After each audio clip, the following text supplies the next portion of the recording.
그의 이름 찬양하시겠습니다.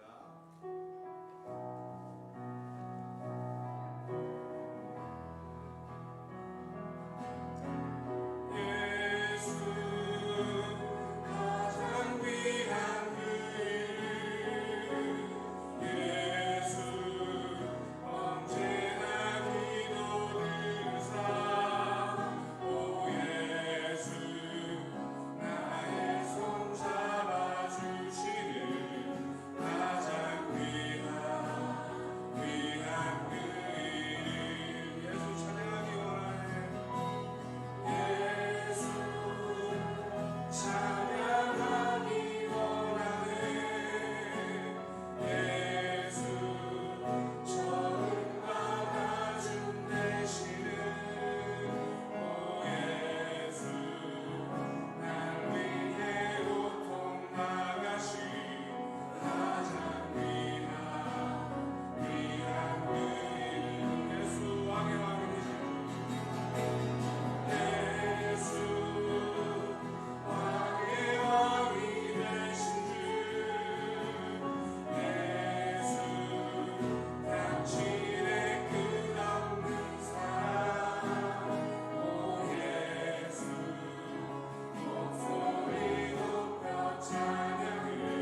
시간이 되었으므로 찬양대 찬양에 맞추어서 삼위 하나님께 예배드리겠습니다.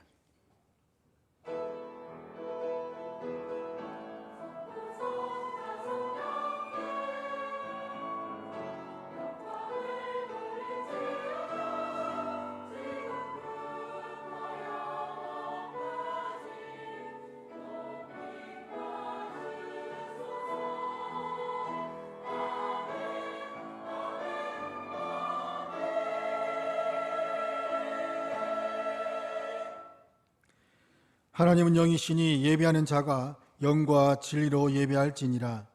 모든 예배 가운데 임하시는 거룩하신 삼위일체 하나님께 영광과 존귀와 찬송을 올려드립니다. 하나님의 부르심 받아 예배 자리에 나온 주의 거룩한 백성들 위해 하늘의 신령한 은혜와 은사를 더하여 주시고 거룩하신 하나님의 임재를 경험하는 예배 시간 되게 하여 주시옵소서. 성령께서 이 예배를 주관하여 주시고 하나님을 영과 진리로 예비하는 시간 되게 하여 주옵소서. 우리 주 예수 그리스도의 이름으로 기도드립니다. 아멘. 찬송가 21장입니다.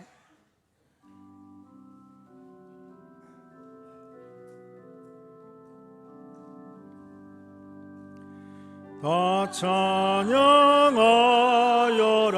전능와 창조의 주께 내 주 찬양 평강과 구원의 주님 성도들아 주 앞에 이제 나와 즐겁게 찬양하여라.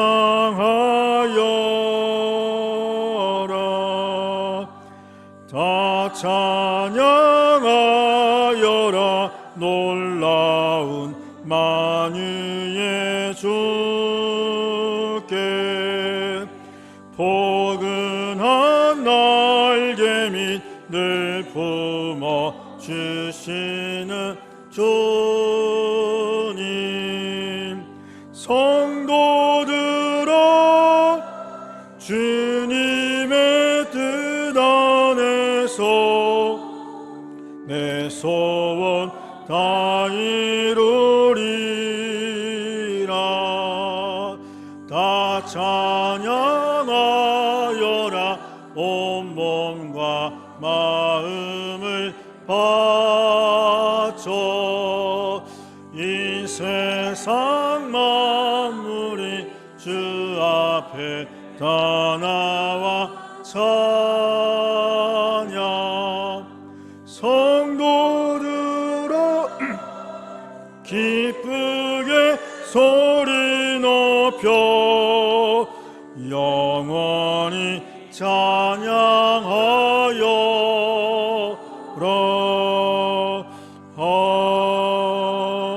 아멘.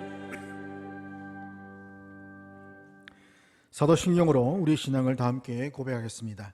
나는 전능하신 아버지 하나님 천지의 창조주를 믿습니다. 나는 그의 유일하신 아들 우리 주 예수 그리스도를 믿습니다. 그는 성령으로 잉태되어 동정녀 마리아에게서 나시고 본디오 빌라도에게 고난을 받아 십자가에 못 박혀 죽으시고 장사된 지 사흘 만에 죽은 자 가운데서 다시 살아나셨으며 하늘에 오르시어 전능하신 아버지 하나님 우편에 앉아 계시다가 거기로부터 살아있는 자와 죽은 자를 심판하러 오십니다. 나는 성령을 믿으며 거룩한 공교회와 성도의 교제와 죄를 용서받는 것과 몸의 부활과 영생을 믿습니다. 아멘. 조청현 장로님 예배를 위해서 기도하시겠습니다. 다시 기도하시겠습니다. 주님 감사합니다. 오늘 주일 저희들 예배 나오게 해주심을 감사드립니다. 저희들 생각과 마음과 모든 세상의 어려운 일을 주님의 십자가 앞에 다 내려놓고 주님의 보혈에 의지하여 주님의 예배드리게 해주심을 감사드립니다. 주님 저희들 부족합니다. 정말 세상에서 힘든 일을 교회에 나와서 위로받기를 원하고 교회에서 은혜 받기를 원하고 하나님의 말씀으로 다시 한번 거듭나기를 원합니다.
마음이 시원한 그런 종이 아니라 주님의 아버지 시원한 주님께서 준비하신 그런 종을 허락하여 주시고 아버지 그 모든 것을 준비하는 그때에 그 맞는 때에 주님께서 그 종을 영원하게 보내실 줄 믿습니다.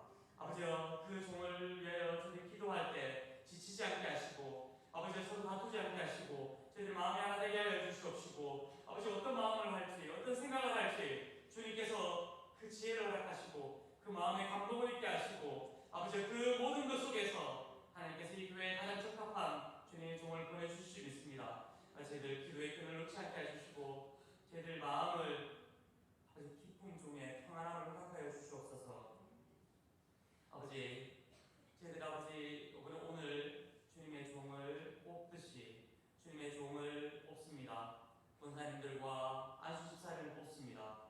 그 준비된 주님의 종을 허락하여 주시고 성도님들이 어떤 분을 투표하게 될지라도 그 손과 그 마음을 이끌어 주시고 그 아버지 그 권사님들과 안수집사님들에게 아버지 부족한 영혼이 되는 순간 주님께서 은사를 다해 주시고 주님의 길들로 만들어가는 줄 믿습니다. 저희들에게 아버지여 제거해야 될 저희들 성품과 그런 모든 마음에 그런 것을 내려놓게 하시고 주님의 성령의 열매를 빚어가듯이 성령의 열매를 더 딥혀 주시듯 아버지 그 영혼들에게 주님의 은사를 아버지 9가지 성령의 열매를 더해줘서 세상 속에서 교회 속에서 그 성품을 잘 드러낼 수 있는 그런 놀라운 은혜가 더해 주게 주시옵소서. 영원한 교회에 많은 어떤 사람들이 일꾼이 부족하고 그리고 어떤 관리하는 분과 운전하는 분과 교사와 성가대가 그리고 많은 보이지 않는 어떤 섬김의 손이 부족할 때가 많습니다. 일하는 분이 더 일을 하고 아버지 한 개의 일을 맡은 분이 또 다른 일을 맡아야 되는 그런 어려운 실증이 있습니다. 아버지 저희들 밥을 먹고 있지만은 그 밥을 하는 손길을 저희들 기억하지 못할 때가 있습니다. 아버지 모든 보이지 않는 그 손길은 손길 위에 함께 해주시고 지치지 않게 하시고 그 손길 위에 그리고 숨기는 자원하는 그런 마음들이 더 나오게 하여서 정말 저희들 기도하고 준비하고 그 일을 하는 것이 아니라 준비되지 않더라도 일을 하는 가운데 하나님 놀라운 은혜가 더하여 주시옵소서. 그리고 모든 교역자들이 지금 지치고 있습니다. 아버지 말씀을 전하고 내가 부족하여서 말씀을 전하지 못할 때가 있고 그리고 아버지 감히 강단 앞에 기도하지 못하고 말씀을 전하지 못하는 그런 아버지의 부족한 마음 가운데 있지만 그런 새로우신 모든 교육자님들에게 지혜와 놀라운 성령의 기름 부음을 가하여 주시고 주님과 일을 하는 동안에 주님 말씀을 전하는 동안에 주님 기도를 하는 동안에 주님께서 함께하여 주시고 주님께서 기름 부어주심을 잊지 않게 해 주시옵소서. 오늘 예배 가운데 말씀 전하시는 송교수 목사님에게 함께하여 주시고 아버지 모든 마음을 먹게 하여 주시고 섬기는 마음을 먹게 하여 주시고 아버지 주의 일을 하는데 같이 같은 마음으로 십자가를 지고 그 멍에를 질 수 있는 같이 같은 마음으로 그 어깨에 힘을 다시 도와줄 수 있는 그런 세겹줄 네겹줄 같은 우리 성도들 다 되게 하여 주시옵소서. 오늘 찬양하는 우리 할렐루야 찬양회에 함께하여 주시고 그 찬양을 하는 가운데 본인의 은혜 받고 그 삶 가운데 찬양이 넘치게 하시고 찬양이 전하는 모든 성도와 그 예배 가운데 오늘 큰 복이 있게 하여 주시옵소서. 주님께서 함께해 주시길 믿사오며 감사하며 나사렛 예수 이름으로 기도드렸습니다.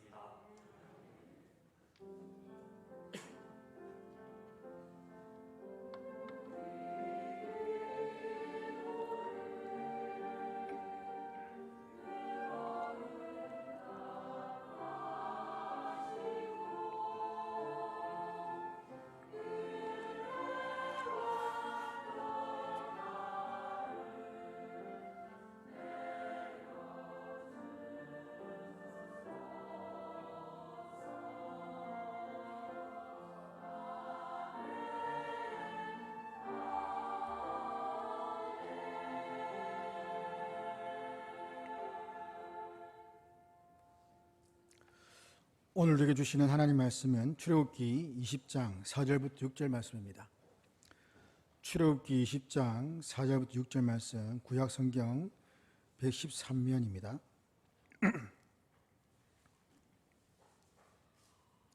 제가 봉독하겠습니다.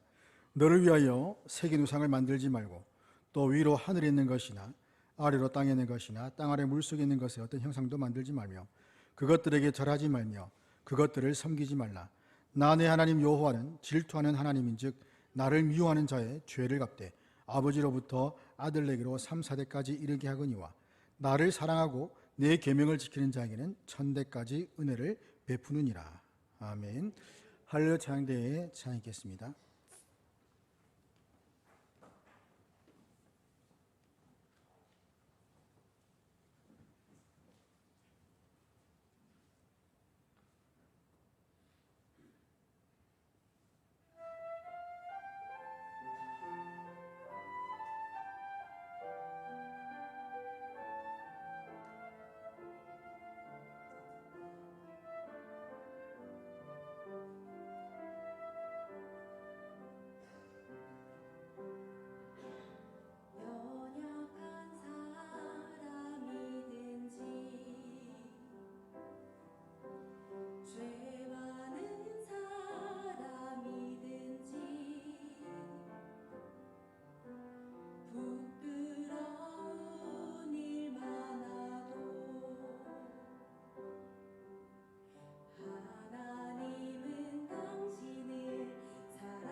아멘.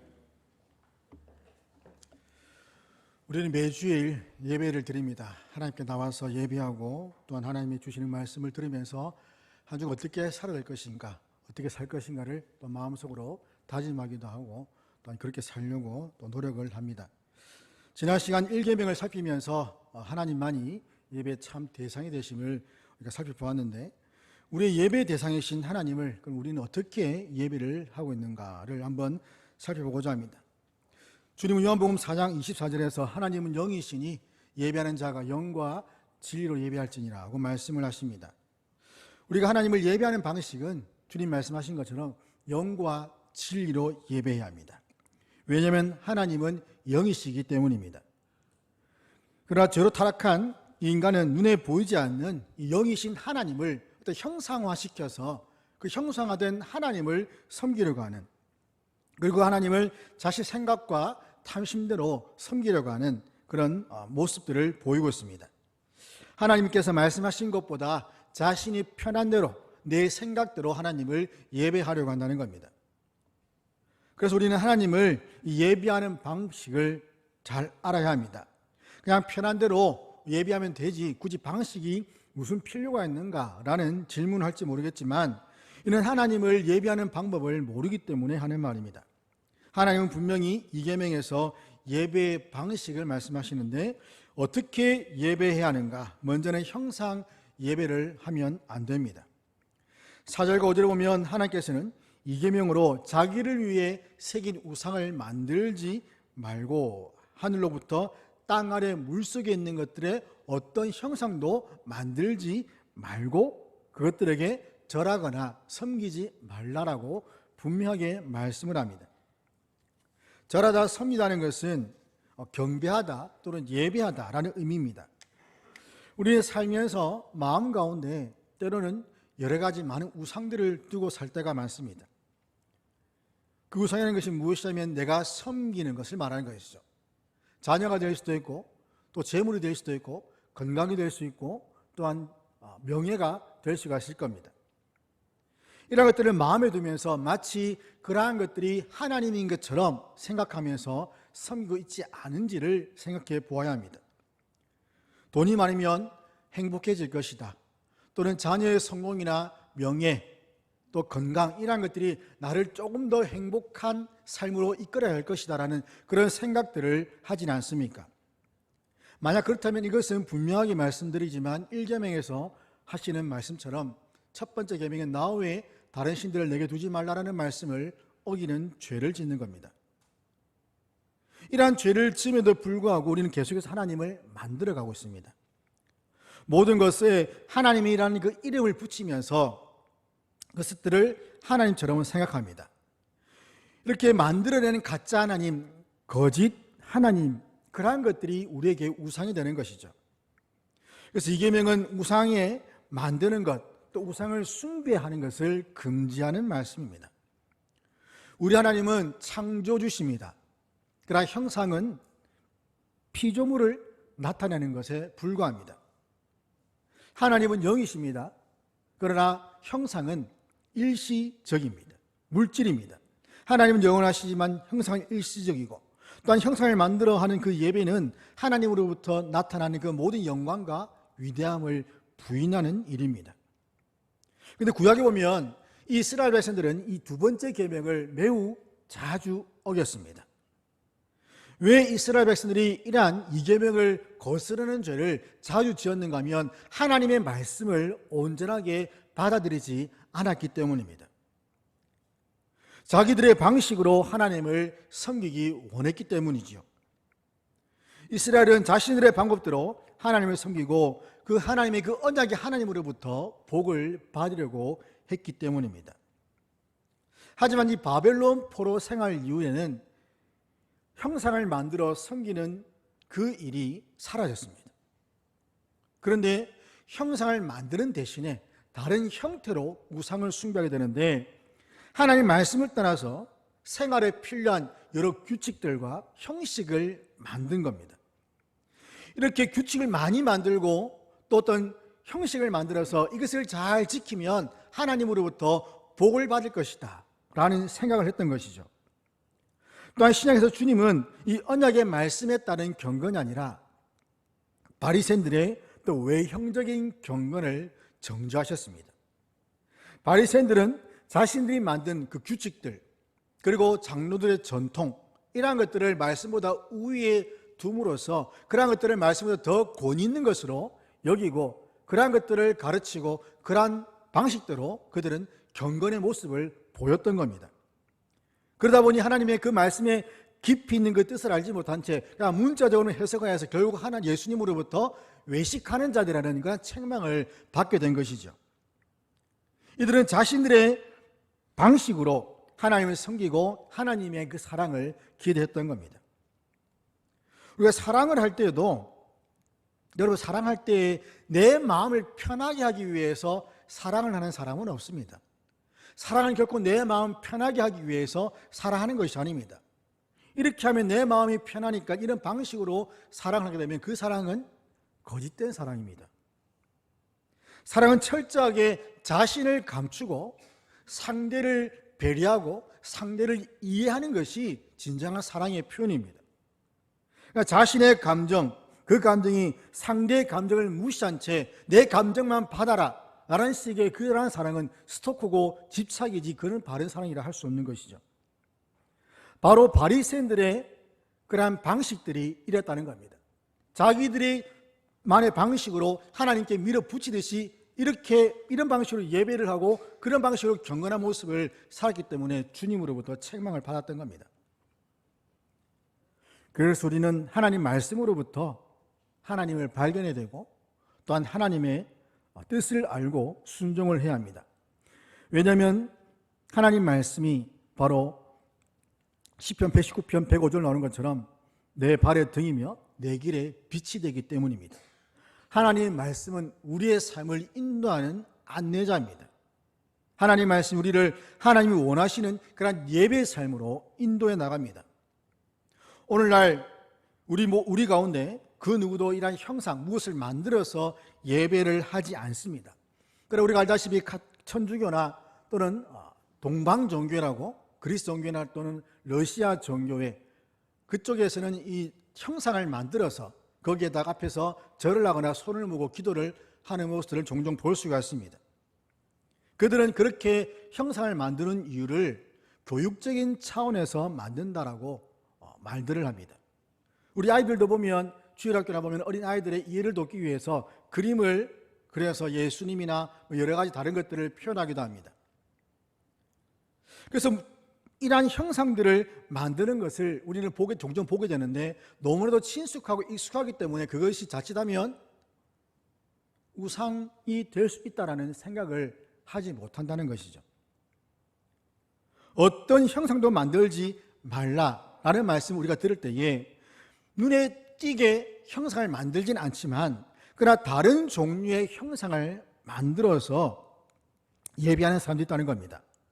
어떤 사람들은 하나님의 은혜와 구원을 자신의 어떤 노력으로 획득하려고 합니다. 또 어떤 사람은 하나님을 잘 섬기면 큰 물질의 복을 누리게 된다라고 또 건강을 얻게 된다고 생각합니다.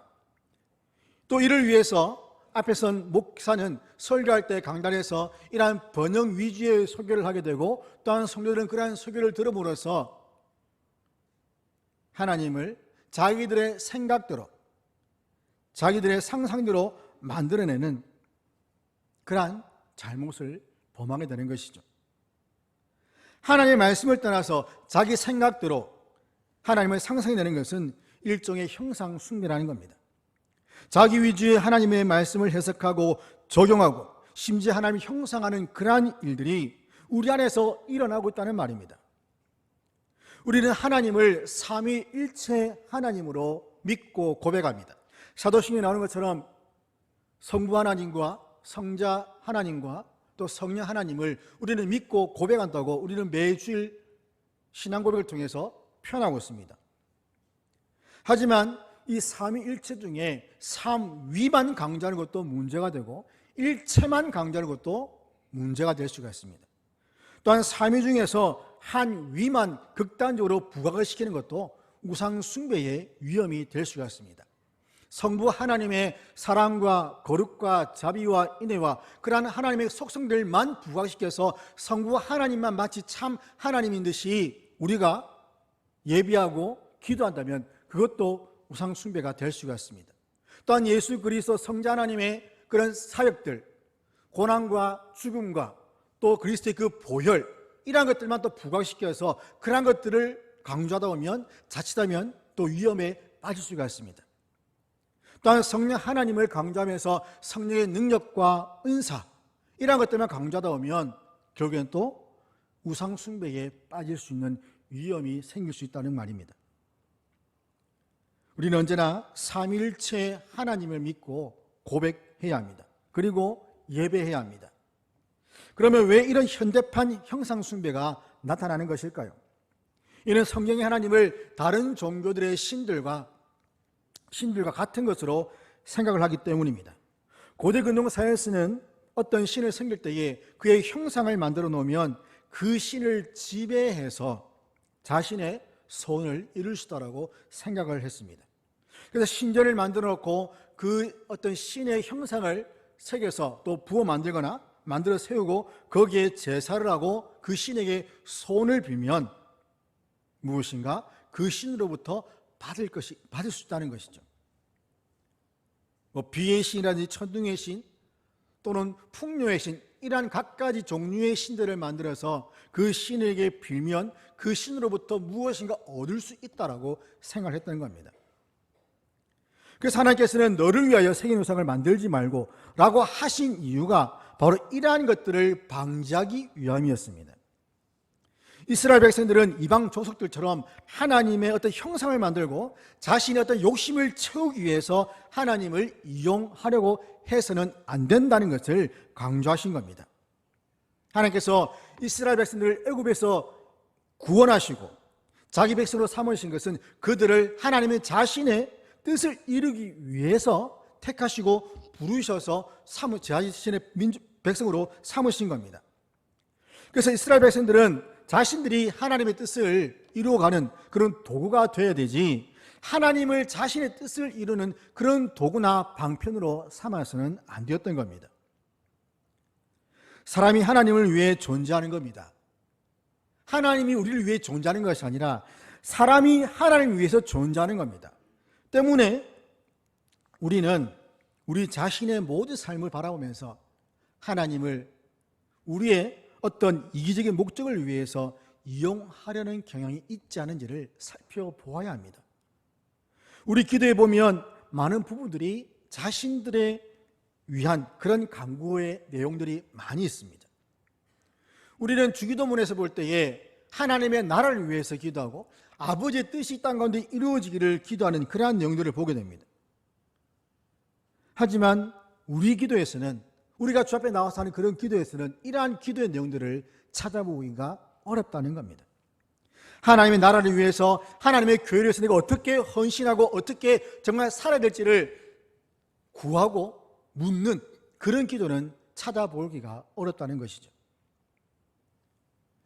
우리의 삶 속에서 하나님은 어떤 존재입니까? 여러분의 삶 속에서 하나님은 어떤 존재로 지금 여러분들은 예비하고 또한 기도하고 있습니까? 단순하게 복을 주시고 삶을 형통하게 하시고 그러니까 잘 되게 하는 그런 분으로만 생각하고 있지는 않습니까? 우리가 하나님의 뜻을 실현하는 도구가 되어야 됩니다. 하나님은 우리 마음대로 어떤 소유를 하거나 조정할 수 있는 분이 결코 아닙니다. 우리는 애통해하고 상한 심령으로 오직 하나님의 앞에 나가서 겸손히 엎드리며 간구해야 하는 존재들에 불과합니다. 그러기에 십자가의 죽음을 앞두고 자신의 뜻이 아니라 정말 아버지의 뜻이 이루어지기를 간절히 기도하셨던 그 예수님의 기도, 그 예수님의 기도처럼 우리 기도도 우리가 원하는 것이 아니라 아버지의 뜻, 하나님의 나라를 위한 그러한 기도가 되어야 됩니다. 그러므로 우리의 예배는 자기 욕심을 주장하는 것이 아닌 진정으로 어떤 형상도 만들어서 드리는 것이 아닌 오직 영이신 하나님만 예배하는 저와 여러분이 되기를 간절히 소망합니다. 두 번째는 삼위일체 하나님을 예배합니다. 4절에 보면 하나님께서는 너를 위하여 새긴 우상을 만들지 말라고 말씀합니다. 사람이 우상을 만드는 이유가 여기에 나타납니다. 너를 위하여, 즉 자기 자신을 위해서 만든다는 겁니다. 인간이 우상을 만든 것은 철저하게 인간의 탐심 때문이다 라는 것을 지적하고 있습니다. 그래서 바울은 골로새서 3장 5절에서 탐심은 우상 숭배다라고 분명하게 지적하고 있습니다. 또한 신명기 4장 16절 보면 그리하여 스스로 부패하여 자기를 위해 어떤 형상대로든지 우상을 새겨 만들지 말라. 스스로 부패하여서 자기를 위해서 어떤 형상대로든지 우상을 만들지 말라. 인간이 자기를 위해서 우상을 만드는 것은 스스로 부패했기 때문입니다. 인간은 죄를 지어서 타락하고 부패한 존재입니다. 타락하고 부패한 존재의 특징은 자기를 위해 사는 겁니다. 자신을 위해 사는 것, 아주 이기적인 존재라는 것이죠. 이렇게 자신을 위해 사는 사람, 그 사람 마음에는 탐심이 가득하다는 겁니다. 이 탐심을 채우기 위해서 우상을 만듭니다. 레위기 26장 1절 보면 너희는 자기를 위하여 우상을 만들지 말지니 조각한 것이나 주상을 세우지 말며 너희 땅에 조각한 석상을 세우고 그에게 경배하지 말라. 나는 너희의 하나님 여호와임이니라. 자기를 위하여 우상을 세우지 말고 조각한 것 또 주상을 세우지 말고 석상을 세우고 경배하거나 또한 절하지 말라. 난 너희의 하나님이다. 부패한 사람은 자기를 위해서 우상을 세운다는 겁니다. 만들어진 것이든 만든 것 중에 새긴 것이든 부어서 만든 것이든 조각한 것이든 무엇인가를 만들어서 자기를 위해 세우고 그 앞에 나가서 절하며 무엇인가를 얻으러 가는, 자신의 마음 가운데는 탐심을 채우려고 하는 것, 그것이 인간이라는 겁니다. 하지만 이렇게 하는 것은 철저하게 하나님을 모독하는 것이고 하나님의 영광을 훼손하는 것입니다. 북왕국 이스라엘의 초대 왕이었던 여로보암, 통일왕국의 초대 왕은 사울이지만 그러나 솔로몬 이후에 나라가 두 나라로 나누어집니다. 북왕국과 남왕국. 북왕국의 10지파 이스라엘의 초대 왕은 여로보암입니다. 그런데 여로보암은 이스라엘에 공식적으로 우상을 도입한 왕입니다. 그가 원래는 이 우상 숭배자는 아니었는데 도리어 하나님에 의해서 10지파를 다스릴 수 있는 그런 권한을 위임받은 사람이었죠. 솔로몬이 죄를 지은 후에 나라를 두 나라로 나뉘게 되고 그 중에서 10지파를 여로보암에게 다스릴 수 있는 통치권을 하나님이 주셨습니다. 그래서 이 여로보암은 하나님으로부터 택함받아서 왕이 되었기 때문에 하나님의 그 말씀에 순종하여 말씀대로 그 나라를 다스려야 됐습니다. 그런데 문제는 여로보암이 이 북왕국을 다스리는 동안 이 백성들이 예루살렘으로 저기를 지키러 내려가는 것을 보고 마음 가운데 두려움이 생긴 겁니다.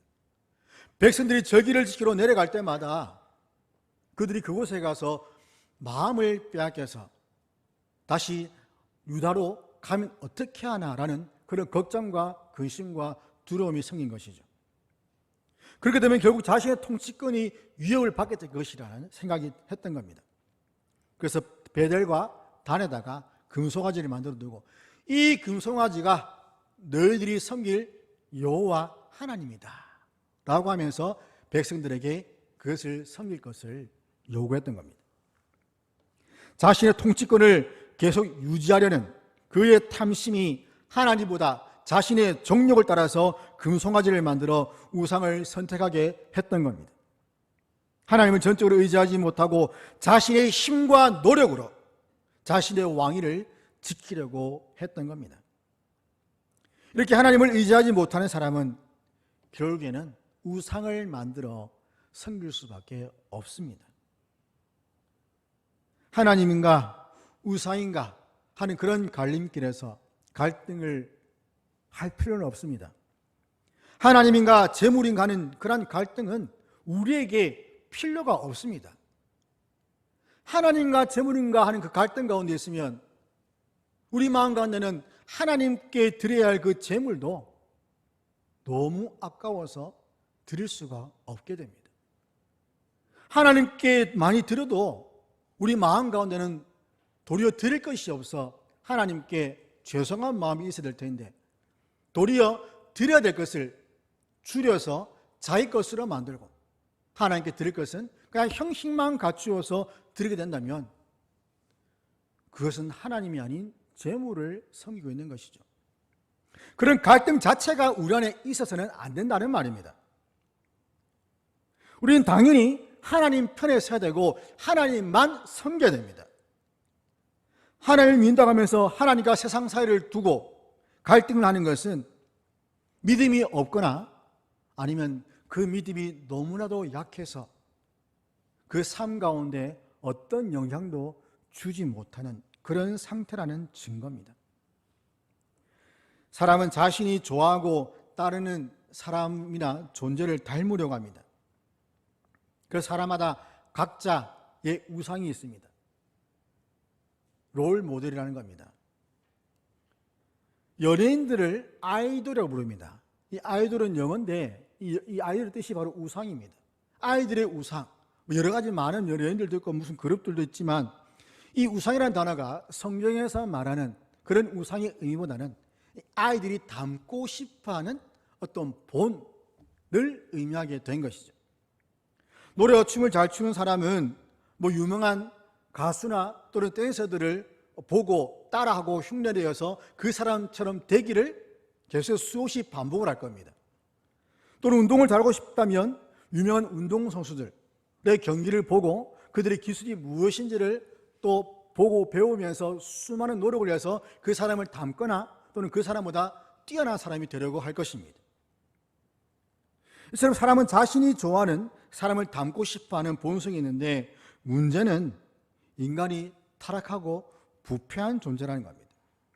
원래 인간은 하나님을 닮은 형상으로 하나님의 형상을 지음을 받았습니다. 그러면 하나님을 닮아서 하나님처럼 원래는 살아야 됐지만 그것이 과한 나머지 먹지 말아야 할 열매를 먹고 하나님처럼 되려고 하기 위해서 열매를 먹고 하나님처럼 된 것이 아니라 오히려 마귀의 형상을 지닌 존재가 되어버린 것이죠. 마음 가운데 욕심과 탐심으로 말미암아 원래 되어야 될 그 대상으로부터 떨어져서 되지 말아야 할 대상이 되어버렸다는 겁니다. 그래서 인간은 마음 가운데 타락하고 부패한 것이 심한데 예레미야 17장 9절 보면 만물보다 거짓되고 심히 부패한 것은 마음이라 누가 능히 이를 알리오마는. 만물보다, 이 땅에 있는 모든 만물보다 거짓되고 심히 부패한 것이 마음인데 아무도 모른다는 겁니다. 누가 이것을 알겠냐는 거죠. 거짓되고 심히 부패한 마음은 탐심을 낳게 됩니다. 이 탐심은 결국 우상을 만들어냅니다.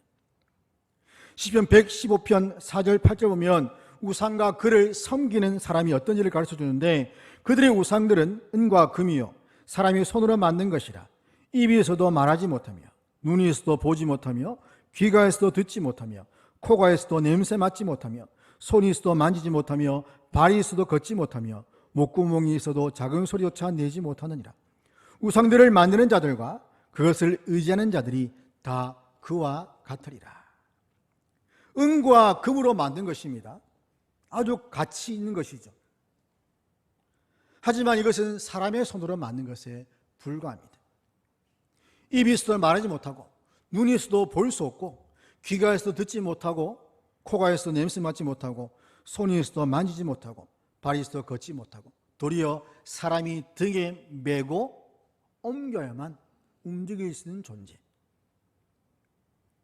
그것이 바로 우상이라는 겁니다. 그리고 우상을 섬기는 자들이 다 이처럼 될 것이다. 이처럼 된다는 말이 무엇인가 하면 하나님으로부터 오는 그 말씀을 듣지 못한다는 겁니다. 영적으로 무감해져서 우리의 육신을 살아있으나 영적으로 아무런 감각이 없고 죽어있기 때문에 하나님의 말씀만 해도 귀로 들지 못하고 하나님의 그 말씀을 입으로 고백하지 못하고 하나님의 그 말씀을 우리의 손과 발로 행하지 못하는 그런 우상과 같은 그런 존재가 된다는 말입니다. 얼마나 불쌍한 존재입니까? 그러기에 우상은 단지 그 마음의 탐심이 빚어낸 부산물에 불과합니다. 그래서 우리가 우상을 만들어 섬긴다면 우리는 점점 탐욕적으로 변해가게 됩니다. 우리가 탐심의 노예가 되었다면 비록 구체적인 형상을 만들어 섬기지 않는다 할지라도 이미 우상을 섬기고 있는 것과 다를 바가 없습니다. 때문에 우리는 마음속의 탐심을 제거해야 합니다. 탐심을 버리고 자기를 위해 만든 그 우상을 섬기는 것을 멈추고 하나님 외에 다른 어떤 형상도 예배하지 않는 그런 다른 형태의 예배로 빠지지 않아야 됩니다. 하나님은 은혜와 언약을 범하는 사람들의 노력을 기뻐하지 않습니다. 바벨탑을 보십시오. 너희들이 세상 나가서 다 번사하고 생육하라 하셨는데 한 곳에 모여서 탑을 샀을 때에 하나님이 기뻐하지 않았습니다. 도리어 그들의 언어를 혼잡하게 하셔서 다 흩어버리셨습니다. 자기 방식대로 내가 나만의 형식대로 하나님을 예배하는 것을 결코 기뻐하지 않는다는 겁니다. 모든 것들은 다 하나님께로부터 옵니다. 구원과 또 구원에 따르는 모든 복은 다 하나님으로부터 옵니다. 그러기에 우리는 모든 인간적인 방식을 버리고 하나님의 말씀과 하나님의 은혜만을 의지하면서 살아가야 됩니다. 그럴 때에 우리 마음 가운데 있는 모든 탐심이 자족하는 마음으로 변화가 되고 우리 마음 가운데 있는 모든 보이지 않는 그런 우상의 모습들이 다 제거가 되어서 거룩하신 성령 하나님께서 거하실 수 있는 성전이 될 수가 있습니다. 이러한 하나님의 거하실 수 있는 성전, 거룩한 전과 또한 하나님을 진정으로 예배할 수 있는 그런 깨끗하고 정결한 마음을 가질 수 있는 저와 여러분이 되기를 주의 이름으로 축원합니다. 세 번째는 하나님을 사랑하는 겁니다. 하나님은 왜 우리가 형상으로 예배하는 것을 금하시는 것일까? 왜 말씀으로 명하신 방법으로만 자신을 섬기려고 하시는가? 그 이유는 우리를 무한히 사랑하시기 때문입니다. 우상을 만드는 것은 우리를 죄와 사망에서 구원하신 하나님을 배반하는 것이고 하나님 외에 다른 신을 두어 섬기는 죄를 짓는 겁니다. 우리는 하나님의 한없는 사랑을 받았습니다. 그 하나님의 사랑을 어떻게 알 수 있습니까? 5절에 보면 나 내 하나님 여호와는 질투하는 하나님인즉 나를 미워하는 자의 죄를 갚되 아버지로부터 아들에게로 3, 4대까지 이르게 하거니와. 사람들은 이 구절을 근거로 해서 하나님은 사랑이 하나님이 아니라 잔인한 하나님이다. 어떻게 그 아버지의 그 죄가 그 후손들까지 갈 수 있도록 하느냐 라면서 지적합니다. 하지만 이 구절을 통해서 우리는 자기 백성을 향한 하나님의 사랑이 얼마나 크고 지속적인지를 잘 알 수가 있습니다. 그래서 알 수 있는 단어가 무엇이냐면 바로 질투라는 단어입니다. 질투라는 단어죠. 여러분 질투를 해 보신 적이 있습니까? 질투는 어떨 때 하게 되나요? 사랑하는 사람이 나 말고 다른 사람에게 어떤 것을 표현할 때, 뭐 다정하게 행동한다든지 또는 말을 한다든지 또는 배려한다든지 할 때에 나 말고 다른 사람에게 하는 것을 보면 마음 가운데 질투가 생기죠. 남편은 아내가 자기에게 합당한 사랑을 다른 사람에게 하게 되면 질투할 권리가 있습니다. 남편이기 때문에 그렇죠. 그런데 남편도 아닌데 질투라는 것은 조금은 이상한 일입니다. 그럼 하면 안 됩니다. 남편은 당연히 권리가 있습니다. 아내도 마찬가지입니다. 마찬가지로 하나님도 자기를 사랑해야 할 자기 백성이 하나님 말고 다른 것들에게 마음을 주고 섬기고 예배하고 하는 것을 보면 당연히 질투가 생기시겠죠. 하나님은 자기 백성을 너무 사랑하시기 때문에 그 사랑을 다른 곳에 빼앗기는 것을 싫어하시고 질투하신다는 겁니다. 서로 사랑하는 사람이면 진정으로 사랑한다면 상대방이 동시에 다른 사람을 사랑하는 것을 그냥 보고만 있겠습니까? 그럴 수가 없습니다. 그냥 보고만 있다면 그 사랑하는 것이 아니죠. 우리가 우상을 사랑하는 것을 보고 질투하지 않으신다면 하나님께서 우리를 사랑하신다고 말할 수가 없을 겁니다. 하나님 우리를 사랑하셔서 자기 아들의 생명까지 내어주셨습니다. 그래서 주 하나님은 우리에게 사랑과 충성을 요구하실 권리가 있습니다. 물론 애초부터 우리를 만드신 분이기 때문에 우리의 주인이시기 때문에 당연한 권리가 가지고 계시지만 그러나 그것을 우리에게 아들을 주심으로 보여주셨고 확증하셨기 때문에 더 강력하게 요구를 하실 수가 있는 것이죠. 하나님은 우리의 온 마음과 영혼과 정성을 다해서 우리에게 사랑을 요구하십니다.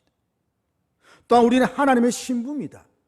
성경에서 보면 우리를 하나님의 신부의 비유를 하는 것을 볼 수 있습니다. 신부가 신랑 외에 다른 남자를 만나면 당연히 질투를 받고 당연히 책망을 받을 수밖에 없습니다.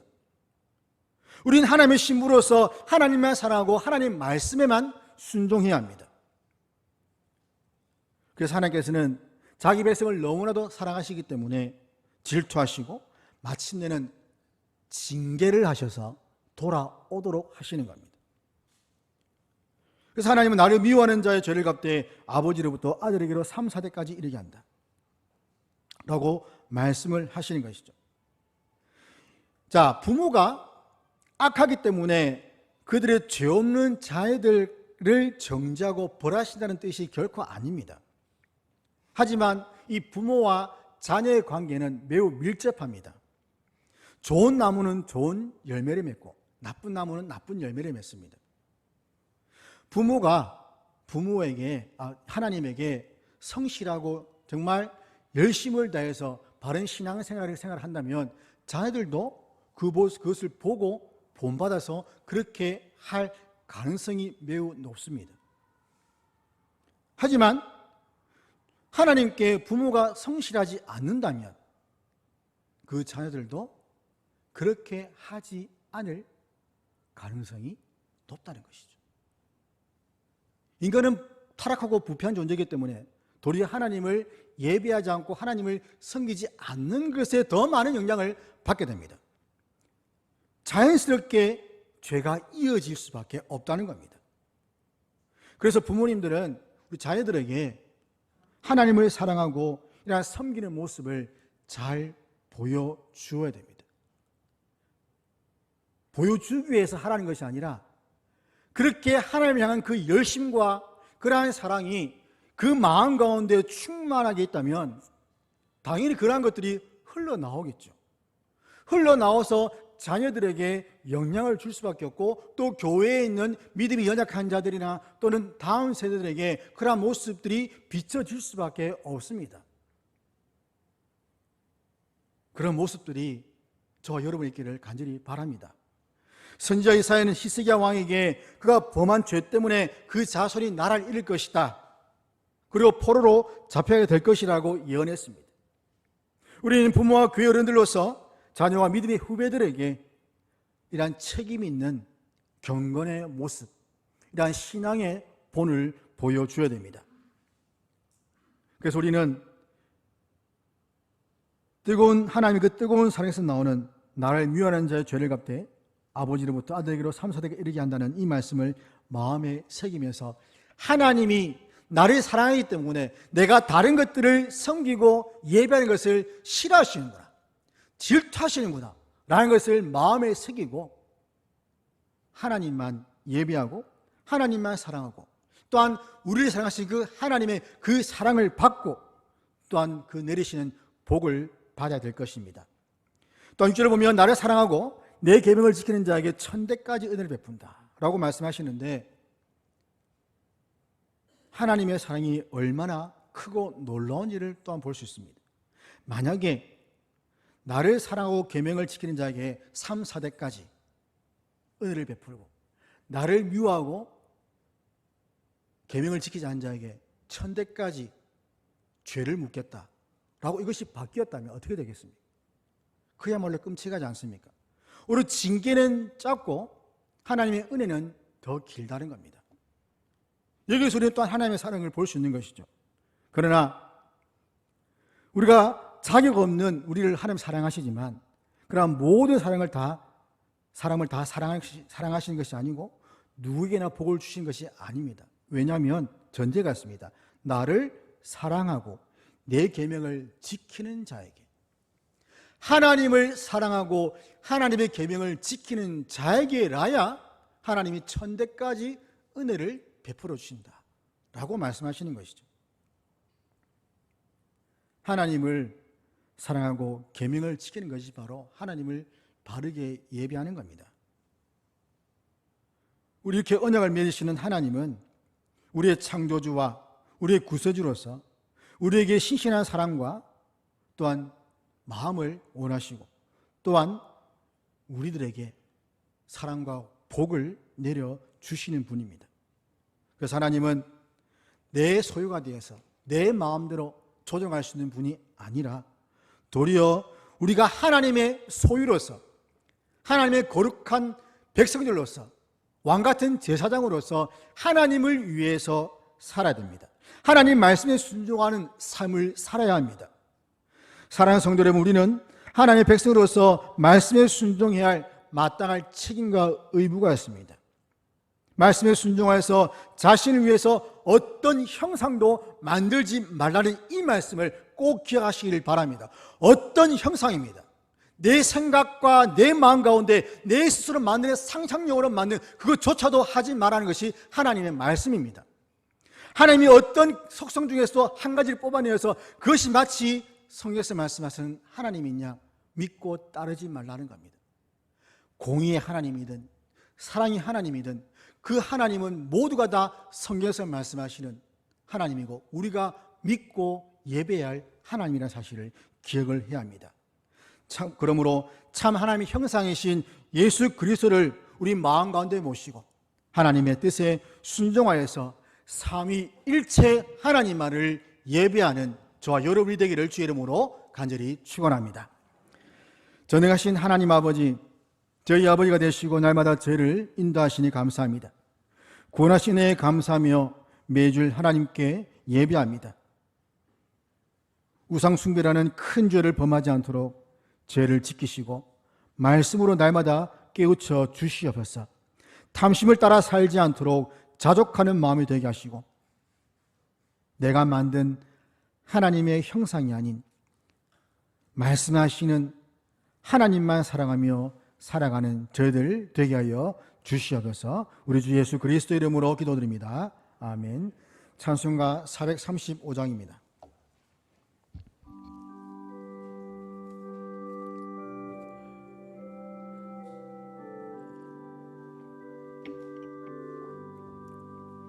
나의 영원하신 기업 생명보다 귀하다. 나의 갈 길 다가도록 나와 동행하소서.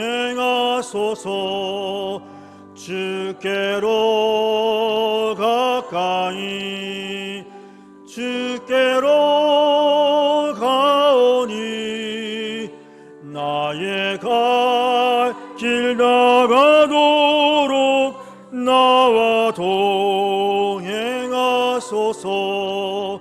세상 복이 아닐 남과 모든 명예 버리고 험한 길을 가는 동안 나와 동행하소서. 주께로 가까이 주께로 가오니 나의 갈 길 나가도록 나와 동행하소서. 어두운 골짝 지나가며 험한 바다 건너서 천국 문에 이르도록 동행하소서. 주께로 가까이 주께로 가오니 나의 할 길 나가도록 나와 동행하소서. 아멘. 교회 소식 전하겠습니다. 오늘 오후 예배 후에 본당에서 공동의회가 있습니다. 안수 집사, 권사 각각 5명씩 선출하는데 교회에서 당에서 또한 정한 일꾼들의 숫자입니다. 웬만하면 이 숫자에 맞도록 선출할 수 있도록 도와주시고, 또한 이를 위해서 또 여러분들 마음 가운데, 성도의 마음 가운데 시험 들지 않도록 기도하시기를 바랍니다.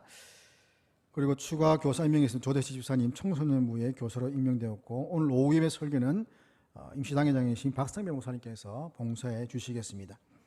최순 권사님 입원하셨고요. 또 성경 집사님 박사학위 취득하셨습니다. 축하드리고요. 2월 식당 봉사는 사요연대 회원들입니다. 수고에 감사를 드리고 계속해서 수고해 주시길 바랍니다. 기도하겠습니다.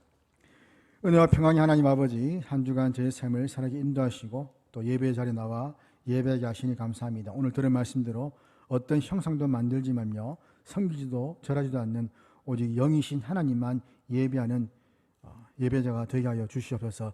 저희 탐심이 우상이 되지 않도록 하여 주시고, 성령께서 날마다 말씀으로 저희의 단단하고 가축과 같은 마음을 새롭게 변화시켜 주시옵소서. 그리하여 하나님만 사랑하는 주의 백성들과 자녀들 되게 하여 주옵소서. 이 시간 주 앞에 감사하는 마음을 담아 예물드립니다. 저의 삶을 살게 인도하여 주시는 하나님께 항상 감사와 영광을 올려드리고, 먹이시고 입히시며 부족함 없이 채워주시는 하나님 아버지를 더욱 믿고 의지하는 삶이 되게 하여 주시옵소서. 우리를 권하시고 예배자로 불러주신 우리 주 예수 그리스도의 이름으로 기도드립니다. 아멘. 주 예수 그리스도의 은혜와 하나님의 사랑과 성령의 교통하심이 너희 무리와 함께 있을지어다. 아멘.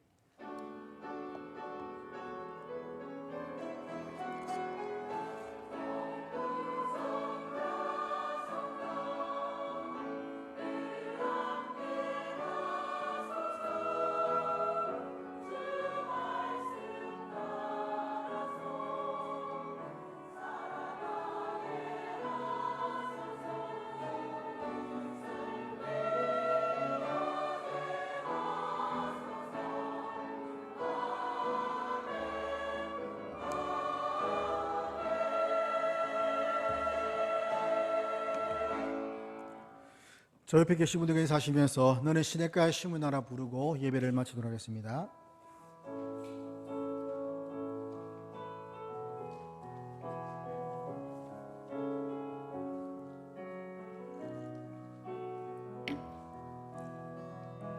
너는 시냇가에